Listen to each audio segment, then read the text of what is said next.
Assalamualaikum warahmatullahi wabarakatuh. Halo teman-teman semua, bagaimana kabar kalian? Semoga selalu dalam keadaan sehat walafiat. Amin. Pada kesempatan kali ini saya akan mempresentasikan sedikit materi tentang sistem informasi hortikultura. Sebelumnya saya akan memperkenalkan diri. Perkenalkan, nama saya Krisna Hamid.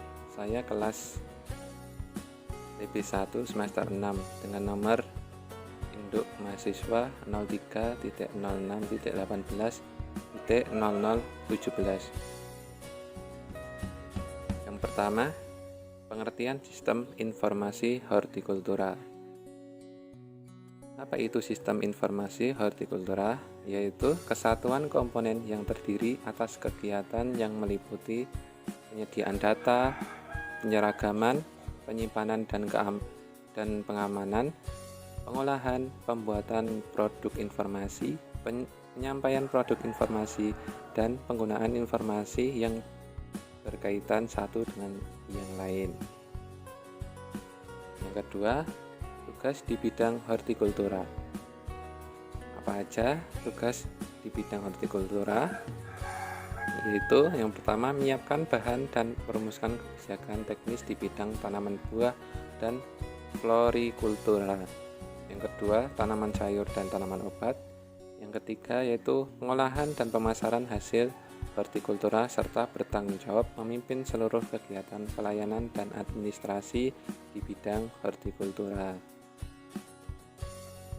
Fungsi di bidang hortikultura. Yang pertama, penyusunan program kerja di bidang produksi hortikultura.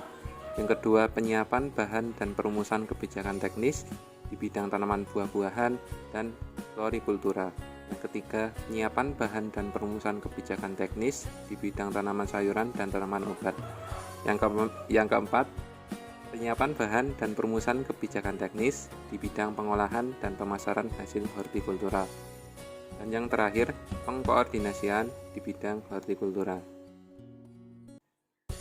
Di bidang hortikultura membawahi yang pertama, seksi tanaman buah dan florikultura, yang kedua, seksi tanaman sayuran dan tanaman obat, dan yang ketiga, seksi pengolahan dan pemasaran hasil hortikultura. Yang pertama, seksi tanaman buah dan florikultura.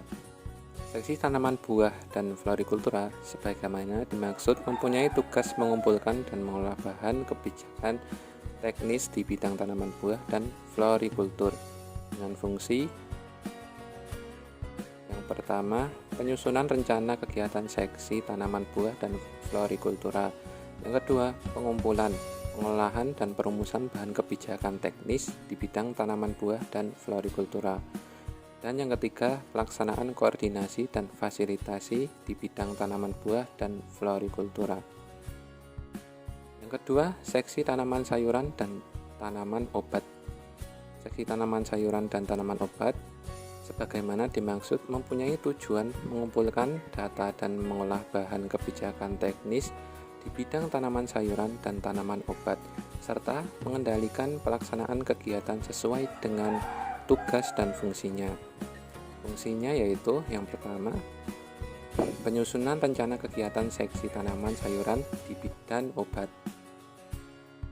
Yang kedua, pengumpulan, pengolahan dan perumusan bahan kebijakan teknis di bidang tanaman sayuran dan obat. Dan yang terakhir, pelaksanaan koordinasi dan fasilitasi di bidang tanaman sayuran dan obat. Yang ketiga, seksi pengolahan dan pemasaran hasil hortikultura.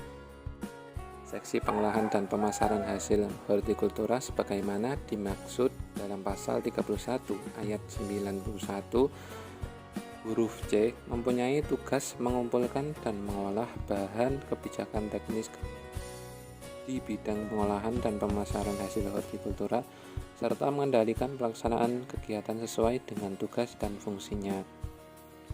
Fungsinya yaitu yang pertama, penyusunan rencana kebijakan seksi pengolahan dan pemasaran hasil hortikultura, dan yang kedua, pengumpulan, pengolahan dan perumusan bahan kebijakan teknis di bidang pengolahan dan pemasaran hasil hortikultura. Sekian presentasi dari saya, banyak kurangnya saya mohon maaf, dan semoga dapat menambah wawasan dan pengetahuan untuk saya serta teman-teman semua. Terima kasih. Wassalamualaikum warahmatullahi wabarakatuh.